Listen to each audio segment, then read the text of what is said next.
There is a version of your life that exists only on a screen. It has better lighting than your actual life. It has cleaner edges. It never shows the 3 hours you spent staring at the ceiling before you got up. It never shows the meal you ate alone or the application you submitted that never got a response, or the days where nothing happened and nothing felt like it was going to. That version of your life has followers. It has likes. It has people who look at it and feel behind because of it.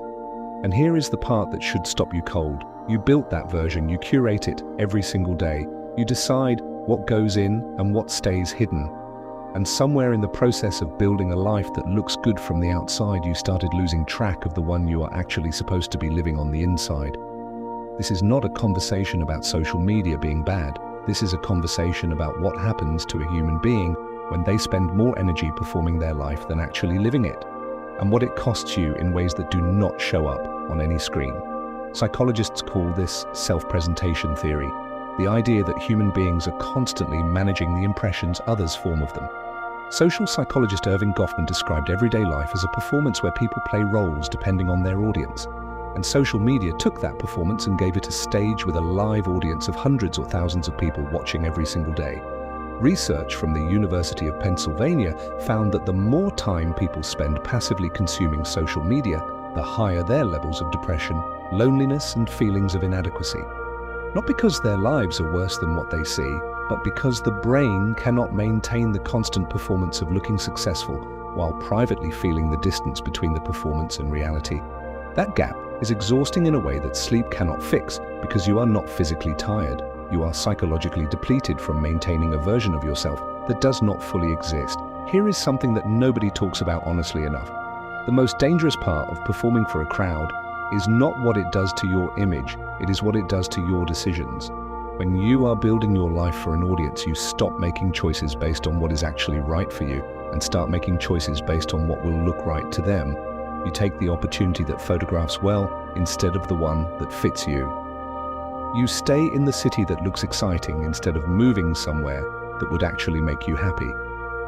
You post the launch before it is ready because waiting feels like falling behind. You spend money you do not have to create the appearance of a life you have not built yet. And slowly, the life you are performing becomes the life you are trapped in because you optimized it for an audience instead of for yourself. And audiences are never satisfied. They always want the next post, the next win, the next proof that you are still relevant, and you will exhaust yourself trying to give it to them. Now here is the part that the internet almost never shows you. The people you are comparing yourself to are building in the silence you never see. Every overnight success story has years of unglamorous, invisible work underneath it. The business that looks effortless on Instagram was built during the years nobody was watching.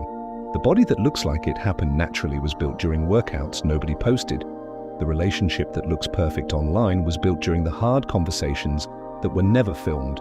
Research by psychologist Angela Duckworth on grit and long-term success found that the most accomplished people are almost always the ones who stayed committed to their work during the periods when nobody was paying attention and nothing looked impressive from the outside. Silence is not stagnation, it is where the real building happens. And the most powerful thing you can do for your future is to stop performing for today's crowd and start building for the life you actually want to live.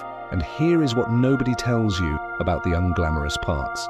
They might be the most valuable content you ever create. The behind the scenes, the failed attempts, the messy middle, the honest moment where things are not working yet. These are the posts that build real connection because they show something the highlight reel never can. They show that you are human. Research in social psychology shows that vulnerability and authenticity create stronger trust and deeper emotional bonds than polished perfection ever could.